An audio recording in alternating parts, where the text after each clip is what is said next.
superstar, sports superstar, television superstar, radio superstar, and now, as he was just informing me, bestseller Stephen A. Smith on the Will Cain Podcast. Man, what's going on, man? How are you, man? I can't believe what the hell has my career come to. I'm getting interviewed by Will Cain, for crying out loud. You, of all people, are interviewing me. What's going on, man? It's really, honestly, man, it is really good to see you. Same here. I don't know if you remember in Seinfeld when George Costanza said, this is like my world's colliding, but it feels weird having you here at Fox, but I'm really happy to see you again. Man, I'm happy to see you, too, and I'm proud of you, man. You're doing a great, great job. I knew you would. I was sad to see you leave ESPN because I enjoyed working with you. I enjoyed butting heads and having to school you about the world of sports. This is your arena. This is your arena now. So I know I'm in different territory, but when we were doing sports, you know, I had to school you from time to time. I kind of miss beating up on you a little bit. You walked in, you said, oh, this is what you do for a podcast? I said, no. This is what I do for big-time podcasts. I get the big studio. You get the big wall for your new book, Straight Shooter. This is what I get for big time. I got you. And you said you deserve it, that I owe you. Oh, yeah, you do owe me. I mean, the fact of the matter is you've never looked better on television. I mean, before you were an unpolished individual who was always a smart, brilliant dude, but you really didn't know television until you hooked up with me. Oh, is that right? Is that right? That's my story, and I'm sticking to it. Okay, then you have something to answer for. So I just spent last night reading Straight Shooter, the memoir of Second Chances and First Takes by Stephen A. Smith. I was just going through it, man. I was like, okay, Sean Hannity, Mark Levin, oh, look, Dan Orlovsky, Sam Acho.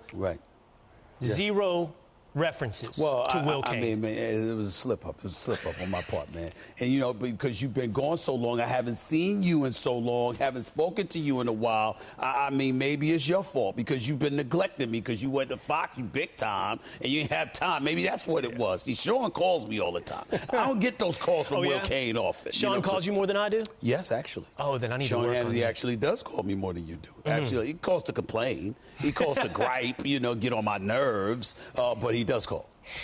One of the things, to be honest, people often ask me about you. Sure. And one of the things that I always appreciate, and I try to communicate to people about not just our relationship, but you as an individual, Stephen A. Smith, is that I would say, look, I am a white guy from small-town Texas. He is a black man from Hollis, Queens. But there is something, maybe in our upbringing, maybe just in our constitutional nature, that is the same. In reading Straight Shooter, I saw some of our similarities in personality, and actually, Stephen A., some of our personalities in our life experience.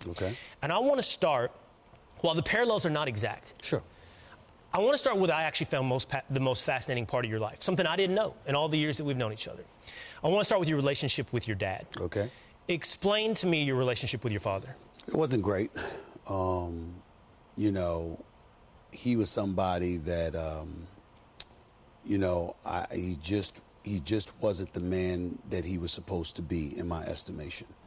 I'm not somebody that, regardless of his lack of belief in me, his neglect, I'm not someone that looks at him or has ever looked at him and felt like, oh, I resent him because of what he didn't do for me. My resentment towards him was what he did to my mother. The fact that he left so much of what I believe to be a man's responsibility. I know that's not the most popular thing to say in today's culture. I don't give a damn. I am a man, and I believe that a man's responsibility is to provide for and to protect his family. That is your number one obligation. And so for me, if you have a wife, if you have children, you ain't eating unless they eat first. You ain't comfortable unless they're comfortable. If they're hungry, it's because you're starving. That's the mentality. And my father never, ever exercised that kind of thinking. My mother had to work 16 hours a day, 7 days a week for 20 plus years with 1 week's vacation to take care of 6 children because he didn't fulfill his obligation to do so. And so my resentment towards him was really, really about that, because I had to watch her struggle and her be deprived of a level of happiness that, to me, that should have never been the situation. And so that's where a lot of it came from. I know about your relationship with your mother. I was with you when your mother passed. I know how important she was to your life. Do you think, Stephen A., you described really vividly and really well that your dad, look, he wasn't violent. He simply checked out. He was physically present, but he wasn't a part of your life. He was on the couch watching sports or watching Westerns. Yep. And in fact, in the end, he ended up having a second family, in essence. Do you think having a dad, I'm curious about this, and I'm probably trying to play a little bit of psychoanalyst. I understand. Do you think your dad being so checked out and into sports in any way formed who you are, and being so passionate about sports? In any way, was it a way to get the attention of your father? I think so. Because when I was in fourth grade and I had gotten left back and had to repeat the fourth grade, and I'm on my back porch crying because I was being humiliated by kids in the neighborhood, I was incredibly embarrassed. And there was an open window, or say it in a book, and my mother and father in the kitchen, they don't know that I'm right there on the back porch, and my mother's talking to my father about how I got left back, and she's very downtrodden, she's very depressed, very worried about me. And my father was just very matter of fact. He said, the boy ain't smart. He's not going to be anything. Just give it up. That's just the way it's going to be. And so to hear him give up on me like that was bad enough, but to hear him encouraging her to give up on me as well, I thought was a bit cruel, and it really hit me in a certain way. And but I knew he loved sports. And so when you're younger, you're trying to gain the affection and the adulation of your dad, because he's still your dad. And a few years later, when my seventh grade teacher told my mother, he's not dumb at all. He just drifts. He doesn't listen. He doesn't hear. But when he's locked in, you got a star on your hands. And I really, really got into sports at that particular moment in time. And as I studied sports and became more knowledgeable, I saw my father's interest in me grow. But it was because he needed me to tell him about what was going on. He needed somebody to bounce stuff off of, somebody to debate, to go back and forth with, et cetera, et cetera. And when he saw that my knowledge of sports had elevated, he had gained some degree of respect for me. That inspired me to learn even more about sports, to read more about it, to watch film, to employ the habits that I still employ to this very day, to watch games and to go back and watch them and to study plays and to study what's transpiring, all of these different things, because it made me seem pretty brilliant in his eyes. And that was a complete shift from what he felt about me when I was younger. And so it was basically my way of gaining his respect. So when you ask that question, of course, he had a lot to do with my passion for sports. Indirectly, not intentionally, the way that, he intended, but it nevertheless ended up being that way. I want to weave in and out of your life and your memoir and your opinions. Your opinion is just such a huge part of who you are. Sure. And probably there are very few people in this world who are more familiar with your opinions than am I. Meaning you and I have had debates over the years. I remember our debates, and I've watched you as a fan. Right. So I'm going to apply some of your opinions to your life as well. Sure. So there's something I'm curious about. I agree. I share your view of what it is to be a man, especially in the context of a family. Yes. You have said something on TV that I have disagreed with to some extent. Very few people know this. I think you might know this. I actually care a lot about the black community. I want to see the success of black Americans. No. I believe that. I happen to believe. You and I talked about that. Yeah, and I happen to believe one of the most successful things that could happen for black Americans is the rebuilding of the family unit. Okay. There's a statistic that 75% of black families are missing a father. Yes. Now, I've heard you on First Take say you don't think that's fair and you think it's wrong to talk about that statistic and it being a problem with black Americans. With your view, or black American household, with your view on the role of the father and the necessity of what it is to be a man, how do you not see that as a problem? Well, I want to clarify what you're saying, because I don't think that I quite stated it that way. When I'm talking about, a lot of times people say, if you are a father out of wedlock, if you're a father that's not in the home with your child, they interpret that as being detached. What I'm attacking is that your relationship with the mother is one thing, and obviously that's incredibly helpful if you're united, if you're in unison with one another. It makes it considerably easier to raise a child. As a father out of wedlock, I certainly know that and have to admit that and understand that somebody like yourself who is married with children, you're in a better position to be the father that you want to be than I am to be the father that I want to be. But in the same breath, I am an active participant in my child's life, in my daughter's life. I am somebody that's there all the time. I'm not some deadbeat dad. And there's an abundance of men out here who genuinely love their children with all of their heart, and they are active participants in their child's life without being married or involved with their mother. And so when people bring that up, what I was saying was, don't think for 1 second that because a man is not in the home and he doesn't have primary custody of that child because he and the mom are not together, does not necessarily mean that he is not an active participant and a loving father in their child's life. That is the only position that I was taking. And I never even heard your opinion through the prism of your personal life. You guard your personal life. To be honest, until this memoir, you and I are in the same building together every day. Mm-hmm. You didn't talk much about your family. That's right. You didn't talk about your personal life. You guard it. Right. I think that's fair, right? But but you remember, if you look in the book, that should tell you why. Number one, I had a mother who was incredibly private.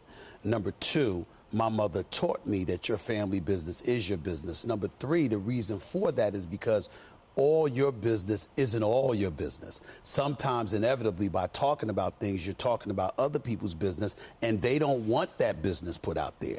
And because of that, like for me personally, I have nothing to hide. I have nothing to hide for me. But you're being respectful. But I'm being respectful of other people. And because you're respectful of other people, it could be my daughters, it could be their mom, it could be their aunts, it could be their grandma. It could be a lot of people that doesn't want anything said. And that's why you say that. But me as an individual, I run from nothing. But now I understand your opinion that you were espousing about fatherhood through the prism of your own personal life. That's right. And I think you can hold both opinions. I think you can say what you have said, in essence, in defense of your own fatherhood and others like you. That's right. And at the same time say, but from a macro level, it's better. Without question. You're building households. Without question. Without question. I mean, there is no doubt that I've done my daughters a disservice by not being married. No doubt about it. Because regardless of the father that I strive to be and believe that I am, regardless of the fact that I have a very close and loving relationship with my daughters, there is no question that it's better not to have a child out of wedlock. I am not advocating that by any stretch of the imagination. What I'm saying is if you find yourself in that situation, then you have to work overtime to be the man that you're supposed to be. Like my mother said to me when I was 16 years old, don't be like your dad. And then when I became a dad, she sat up there and said, okay, I don't like this at all. This is the only time in your life I've ever been ashamed. She said, but you're going to make up for it by being the best father that you could possibly be. And that's what I've been dedicated to ever since, for the last 14 years and counting. And I will be for the rest of my life, because that's the very least that I can do and should do. What's the most insecure you've been in your life? Outside of when I got left back, it's when I got fired by ESPN in 2009, because that was when I became a father. So I was unemployed at the time that I became a father, on the verge of unemployment, rather.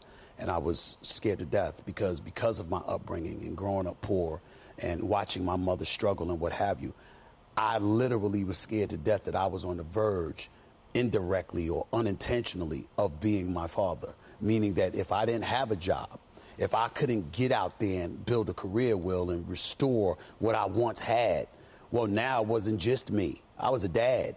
And so I have obligations, I have responsibilities, and to face that reality and being unemployed, I was very fortunate that I was smart enough to sort of sense it was coming, so I saved enough money where I didn't have to compromise my quality of life while I was unemployed for like the first 6 to 8 months. But I was scared to death, man. Well, okay, I'm talking you up, but I think anybody that knows me knows I don't give gratuitous compliments. Sure. So what I like about the memoir, okay, and what I think is interesting about you on a personal level, if anybody spends some time with you, Stephen A., beneath the bravado, there is a hint of vulnerability, okay? And in the memoir, you begin to see where that originates. Right. You begin to see the origins of the vulnerability. Okay. So when I ask you about insecurity, okay, I didn't know where you would answer. I didn't know if you'd answer when you got let go by ESPN. Because another thing you talk about in the book, which I think a lot of fans are going to appreciate of you revealing your own vulnerability, is, for example, your basketball career. your former co-host, a guy that I only got to know a few times, Skip Bayless, has, had 2.4 thrown in his face, right, which I think was his high school basketball I think so. average. I don't whatever. remember. It's been used right, as a tool to throw in the face of Skip Bayless. Sure. And you talk about your own basketball career, and you say, look, there's a great line. You say something like, I was a part-time starter in high school, sub at JUCO. Exactly. You kind of go through it, yeah, and then you were injured at Winston-Salem. Yeah. And I didn't know, like, when I asked you what's your biggest insecurity, what you might answer, where it might lie. Is it what you talked about, getting held back? Yeah. Is it getting fired? Is it not living up to your basketball expectations? Well, the basketball expectations I never cared about because I knew that was injured. I had chronic tendonitis because I was playing on the cements throughout New York City.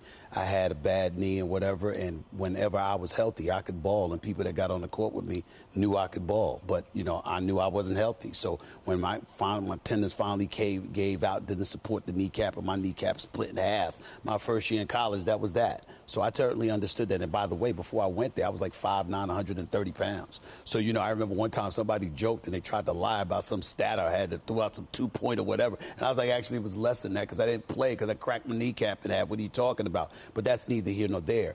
Me getting left back and me getting let go by ESPN were the two biggest things that really resonated with me. And when people talk about, you bring up my bravado and all that other stuff, somebody like yourself and others who know me a little bit better than the average Joe, you can speak to this. I'm on TV debating sports. That's when you see my bravado. Nobody sees the bravado of me walking in the streets. Oh, or get talking out to somebody. of here. That is absolutely true. You think you don't walk with swagger down the streets or into a studio? But what I'm saying to you, I'm talking about when you have a conversation with me about me. If you listen to me talk about me, you don't get that. When we're talking about sports, sure. When we're talking about life, I don't get into my personal business. But I don't walk around like, yo, you know what? I don't have a care in the world. I'm not vulnerable to anything. Life is great, blah, blah, blah. I've overcome obstacles throughout my life, and it doesn't matter what obstacles you throw in front of me. I'm going to overcome it. My bravado might come from that, but make no mistake about it, I've always had vulnerabilities. I don't have it in front of me, but you end the book with, like, here I come. That's right. Here I come. Let me tell you something. This bravado doesn't end when the cameras turn off. It doesn't. It doesn't, but it's because of what I've overcome. It's because of what I've overcome. No matter what, man, listen, if you haven't been through it, whatever it is, then you don't know. But when you've been through hell and you've scratched and clawed your way out of it, it's very few things that you think can hold you back. Because it's like, okay, y'all tried to get me. You know what I'm saying? Whoever they may, it might be my father, it might be friends, it might be a teacher in high school, the guidance counselor that laughed in my face when I said I want to go to college. It could be anybody. But the point is when you go through what I've been through and if you come out on this side, yeah, there's a part of you that's like, I made it. Are you insecure now? About some things. Yeah? What? I think so. I'm always contemplating the future. When they let me go in 2009, and no one would touch me. And I say no one would touch me for television. Nobody. That stays with you. I'm always believing I'm a check from being unemployed. When I give speeches and I go on the lecture circuit, I often use this statement. I'm brilliant because I know I'm not. I steal from those who are. I learn along the way and I persevere. I tell people that all the time because I want people to understand I never assume I've arrived. I always know you can cut me off at the knees at any given moment. That's why I'm always ready, because I don't take anything for granted. That's where my success comes from, not in believing that I'm this guy. It's feeling that I'm not and that constantly working to prove I can be that guy and never taking it for granted. That's how I am, which is why I work so hard. It's absurd that a guidance counselor or laughed. Well, and the teachers that held you back. Look, or your dad. Yep. Look, man, I've known you for a long time. One thing you can't be accused of is not being smart. Yeah. I mean, that's absurd. So, you know what? I want to talk about you and me for a minute. I want to talk about you and me as a proxy for a larger conversation in America. Okay. First of all, what's the maddest you've ever been at me? Honestly, Will, this is going to shock you. I've never been mad at you. Come on. Never. One time I came in your office. One time. No. Do you remember? Remind me. Refresh my memory. Okay, so people always say, man, you guys really went. I said, you know the thing about it? soon it was over? This. Exactly. It was dap it up. And it's not, is never fake. Never, right? I mean, Never. But what it means is we could set it aside and be men after the disagreement. Right. But one time I walked into your office and you said you went over the line. Which was what we were talking about. It was Hugh Jackson, and it was, and you thought I got too angry. Yeah, but what I'm saying to you is that I wasn't angry at you. I was saying you got too angry. That's what I'm trying to tell you. See, for me... I think I said, are we cool? And you go, not really. No, I didn't say that's not true. Now, that's not true. I never said that to you. And I wouldn't say that to you because I've always appreciated the fact that you stand on what you believe and you're fair-minded. And I was the one that was encouraging you when everybody was talking about, look, man, you're at ESPN and you spew these views and wait a minute now. And it's got to be spewed. It could be espoused. It could be elucidate. Okay, all right. Why spew? Either, whatever. Use whatever word works for you. Either way, I know the definition of all three. But the point is that for me, I was the one who told you, be yourself. Yeah. And as long as you are you and you're fair, we're good. And so a lot of times people will say, man, how do you take that guy? It's a damn debate show.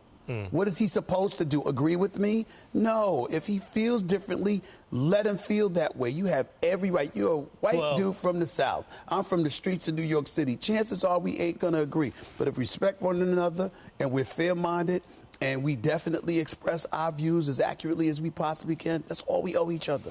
And that's cool. One of the things we had in common, that's what back to our childhood, like you said in the book, iron sharpens iron. And you got into it with your dad on sports. Yeah. My dinner table was no kumbaya. That's right. But it wasn't angry either. It was, my dad would tell me I was full of it in no uncertain terms. Wow. But it wasn't, he expected me to come back. Let's go. What do you have? That's right. And that's how it's been with my friends. Yeah. Like, that's why I felt like it was never a problem. We hit off like, if I don't like you, I'm probably not going to talk to you. That's right. Not sit there and tell you you're full of it. Yeah. Right. Well, let's keep this also in mind as well. I mean, even though I'm the executive producer of the show now, I wasn't back then. But despite the fact that I wasn't back then, it wasn't like I didn't have some influence. If I didn't want you on the show, you wouldn't have been on the show. I always knew that. Yes, and you always knew that. And yet you were on there. You were on there constantly because I wanted you on the show because I thought you did a great job and I thought you were fair-minded and you knew what the hell you were talking about. You knew what you felt, and that's what mattered to me. And you trusted who I was as a human being, I think. And so in other words, what you're talking about, so other people said, why you have that guy on? I'm sure it often came with, because he's a racist or whatever. Yes. And you knew who I was. That's exactly. And we just disagreed. No, absolutely. I would always defend you to the end with that. And to this day, I would defend you about that. No, I appreciate that. But I told you back then, I'd tell you to your face, I'd tell you now, my criticism of you is too often that you ignore individual facts and circumstances and draw the larger racial narrative, right? I think we were on your radio show one time. And I told you, I told you was full of it. Okay. I told you you were full of it. But I was right. No, you weren't. You weren't. You're still not right. But what else is new? I mean, the bottom line is that you're going to feel what you feel. No, but it's for real, Stephen. It's like larger Tony narrative. Romo. I remember you said something about Tony Romo getting honored at the Mavs game, and you made it black-white or whatever. And there's several examples. But what it was for me was, and you're incredibly fair-minded and incredibly smart. So I'm like, why are you... By the way, this was always the situation on First Take. It didn't matter if it was... It was Kaepernick or whatever it might be. It was like, let's look at the individual facts. Right. Bubba Wallace. We didn't do that one together, I don't think. But like, let me see if the facts add up to whether or not this is race. Let's not leap to the prism of race. That's fine. But as a white guy, you can take that position. As a black guy, I think differently from time to time. Not always. And where I would attack and push back at you was when you used the word always, because there were plenty of times that I didn't do that. That's fair. So what I'm saying is I was like, yeah, Will, I feel this way about this. It could be Kaepernick here. It could be the Tony Romo situation, his relationship with Jerry Jones. You just had one, I'm not there, on a job, on a Celtics coach. You mean Udoka? Yeah. Yes. You said it wouldn't happen to a white coach. No, exactly, because covering the NBA, I know a plethora of white dudes that are messing around in the office, and it wasn't publicized. You either fire them or you keep them, and it's an in-house HR matter. What you don't do is have press conferences revealing some dalliances have been going on and stuff like that. I'm like, really? That's what we're doing now? And if you notice, everybody got quiet because nobody wanted me or anybody covering the NBA to get into the plethora of white individuals in professional sports in executive positions that have been messing around over the years. We happen to know those stories, and we wouldn't think to publicize them. So why is it that this man is having press conferences where they're talking about him? He wasn't the one who was married. He wasn't married. Ime Udoka was not married. Okay? He had some kind of relationship with whomever. He was not married. It's an HR matter. That was my position. Now we're getting Fire him. Here we go. I'm like, fire him or keep him. But what you don't do is publicize it. See, that now was we're my getting point. First Take Stephen A. That's what I'm talking about. That would be me. That's what I'm talking about. That would be me. No, I want to correct the record because you're right. You're not always doing that. You're Right. not always drawing the racial prism. That's right. You are unpredictable. Right. And then sometimes you're just wrong. And that's fine. But keep in mind that you have an abundance of black folks who don't feel that I know. that I'm right to my own community because I'm fair-minded. And when a white person is right, I'm able to say, hey, they right. And by the way, it's not about race. They're just right at in this particular instance. How much does that bother you? When the black, I don't know if you get Tom thrown in your face. I don't know what you get. I have. Okay. I have on many occasions. Sell out, whatever. Oh, yes, absolutely. How much does that bother you? Oh, it'll tick me off from this perspective. I know what battles I fight on behalf of us every day of my life. And the thing that I think hurts my community is that I don't know of any other community who does what we do to each other. The second you can agree with each other 99% of the time. The second you disagree, your authenticity as a black person is brought into question by folks in the black community. I think it's one of the most egregious things that we do to each other that no other race or group of people that I see do to each other. And I think it's disgusting. And it is what it is. But when you sit in my seat and when you've achieved what I've achieved, usually people are coming at you like that because it's almost like the message is being sent. You could not possibly have achieved unless you're selling out. And I beg to differ with that. I think that a lot of us in the black community that are successful are incredibly authentic to who we are. And as it pertains to our love for our own community, we're just fair-minded. And when wrong is wrong, wrong is wrong. And you're just going to call it like you see it, and that's what comes with it. So I actually wanted to introduce the topic of race as well, because I want, I think in a different world, you and I would have done this on Monday morning on First Take. You know, we would have talked about maybe, I don't know if there's enough of a connection to sports, but Tyre Nichols. Yes, we would have talked about it.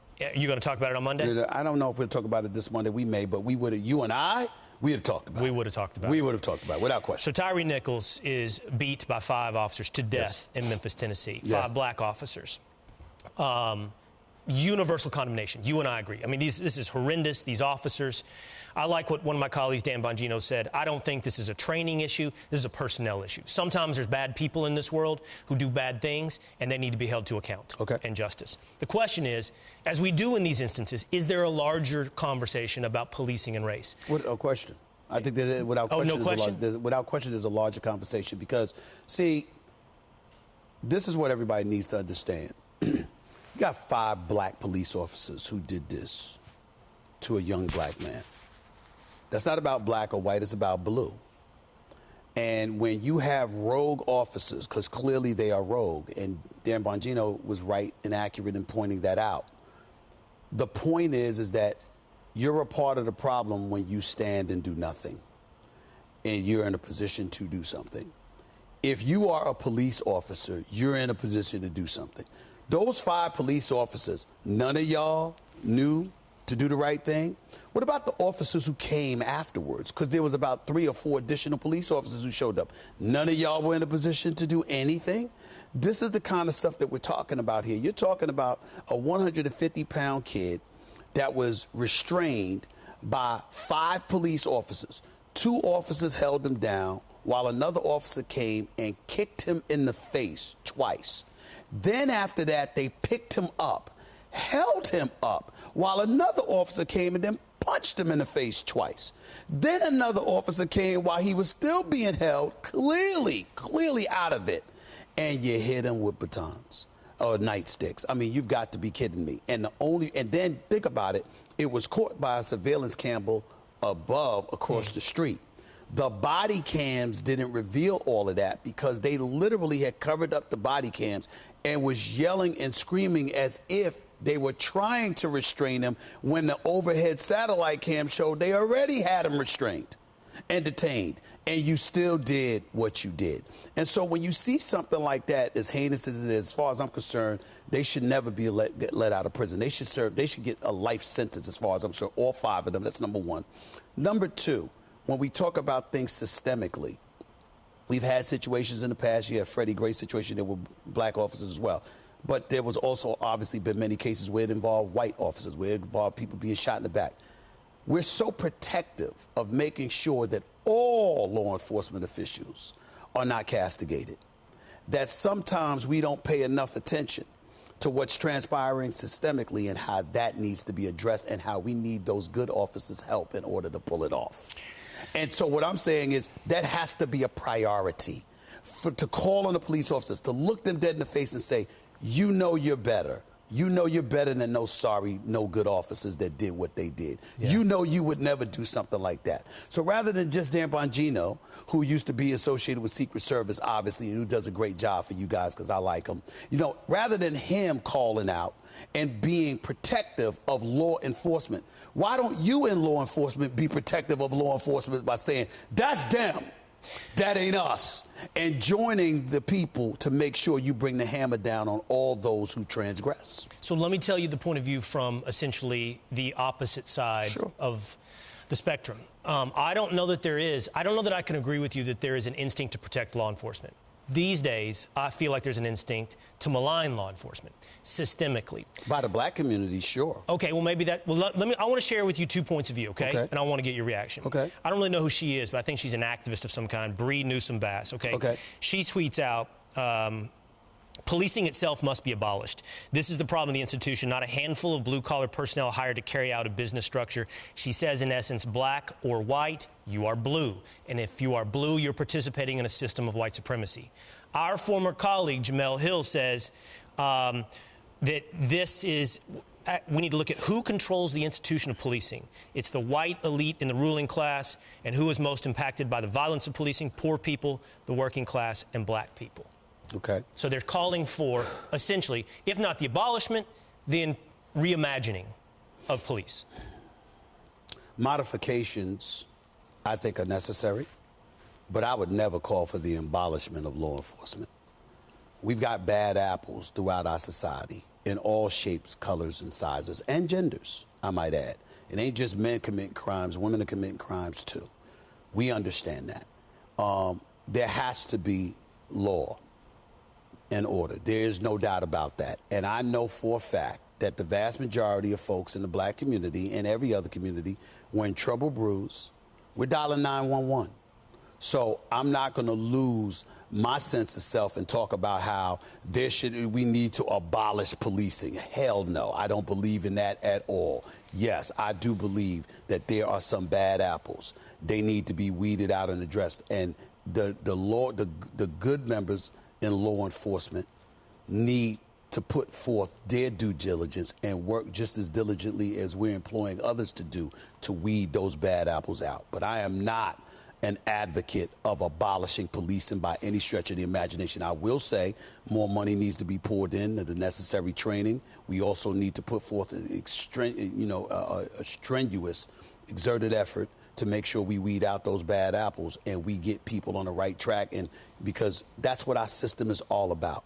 And I'm not deviating from that by any stretch of the imagination. I don't care what anybody says. We need police officers. We just need police officers not to be rogue and to do their job and to respect the right of American civilians. And obviously that includes black Americans. We're a part of this country too. We deserve to be treated fairly. Treat us like you would treat anybody else. And by the way, don't commit criminal acts like these 5 officers just did. Period. One thing I know about you, and you don't hide it, it's in the book, is you love politics. Yeah. You said you have 2 Super Bowls in the year. Yeah. The Super Bowl. And presidential debates. Yeah. I know you want to have a late night show. You don't hide that as well. Yeah. You have much greater ambitions. What do you think about the current state of politics? What do you think about the current president of the United States, Joe Biden? Well, first thing, to answer that first question, I think that our politics are worse than they've ever been. I think this country is divided more so than it has been in my lifetime. I won't say ever, because obviously I was born in 1967, and that was near the tail end of the civil rights movement. And those who came before me have a right to say that it was worse then than it is now. They would know better than me. I would tell you, in my lifetime, I've never seen it this bad, never seen it this divisive, and I blame Capitol Hill for it, primarily. Not solely, but primarily. The reason I say that is because we have to get back to understanding the importance of decorum. We understand that when you have a constituency out there, everybody ain't gonna tell the truth all the time. Everybody gonna, put their spin on this. You know what people are gonna say right there. What? You tell me Stephen A. Smith on First Take is preaching to us about decorum? Yes. But I know how to act. Just because I raise my voice or whatever doesn't mean I don't know how to act. I mean, I'm not lying to folks. I'm not being divisive purposefully, just for the sake of building a constituency that will keep me in power. I'm not ignoring the needs and the desires of the American people I pretend to represent. I'm not doing those things. They are. And so when you look at it from that perspective, and to me, here's where it's really alarming to me in terms of our politics. Will Cain, I can't sit up there and call you a racist and a no-good SOB and all of this other stuff. Now let's go to the negotiating table and work on policy for the American people. I can't do that. These people do it to each other every day. They act like juveniles. They don't come together. Everybody's always right. There's no compromise. There's no real negotiation. That I'm talking about what they give off. I'm not following them so intimately where I can authenticate whether they talk to one another or not. But the impression that they give us is so divisive to the well-being of this country. They are directly responsible for the regression that we've seen take place before our very eyes. And that is what bothers me more than anything else. You can't always get everything that you want. But we put them up there on Capitol Hill to work together, which is why I was so happy at what happened with the midterms. I, too, thought there was going to be a red wave. I thought that the Republicans were going to romp the Democrats. I was shocked that the Democrats maintained the Senate, that, the House, obviously the House was won with Kevin McCarthy and all of these guys, but I expected it to be significantly steeper than it ended up being. And the American people basically said, woke culture, we ain't down with that. MAGA Republicans, we ain't down with that either. Those are the fringes. But 85+% of this population leans more towards civility, not necessarily centrist, but more towards civility, as opposed to just getting what they want. And I think that that's what we've got to get back to. And I don't think that these politicians push for that. And I think that that's one part of the problem, because when you got stuff like that going up on Capitol Hill, who are y'all to tell us about anything else that's going on with our society when our elected officials are acting the way that they act? I know you say you're not a Republican, you're not a Democrat, you're an independent. I know you weren't a fan of Donald Trump. Are you a fan of Joe Biden? Not really. Not really. I mean, I got to tell you that I think he's spending entirely too much money. I'm one of those people as a black man that I believe when white folks catch a cold, black folks catch pneumonia. No matter how bad it is for y'all, it's going to be worse for us. And when you're spending that much money, eventually it's going to be called in. You have to, we got trillions of dollars in debt. We're spending money and we're throwing money at problems and thinking that it's not going to have there's not going to be any fallback. I just think that's foolhardy. And so for me, again, I'd like to see more compromise. I look at our borders. I am all for legal immigration. Illegal immigration, I don't like the way sometimes the problem is conveyed. It's just a level of cynicism that gets tinged in the mix, and it just makes me uncomfortable. But it is a problem.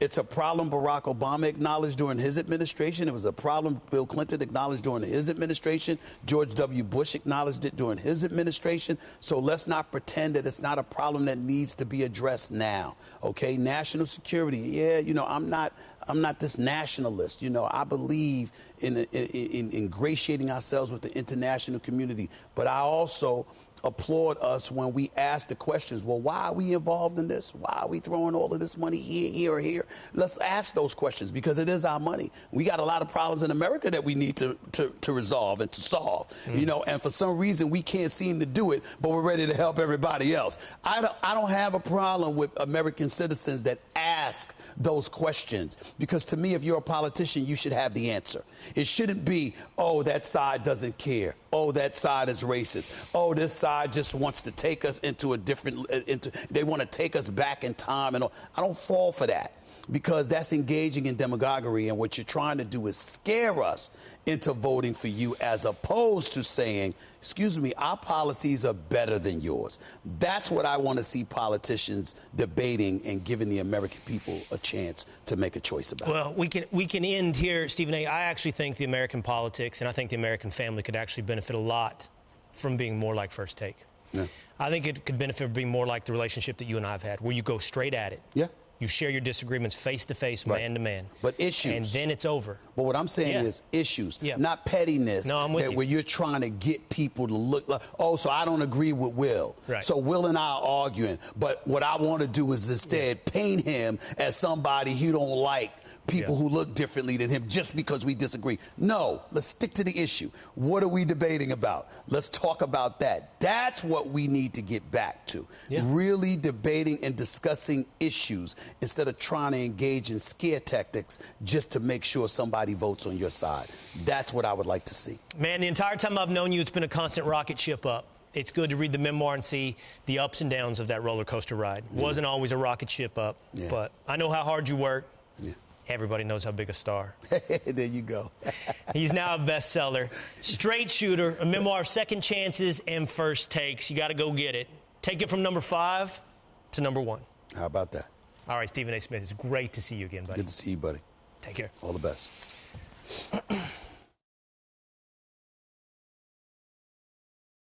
Hey, it's Will Cain. Click here to subscribe to the Fox News channel on YouTube. It's the best way to get our latest interviews and highlights. And click to subscribe to the Will Cain Podcast for full episodes right now.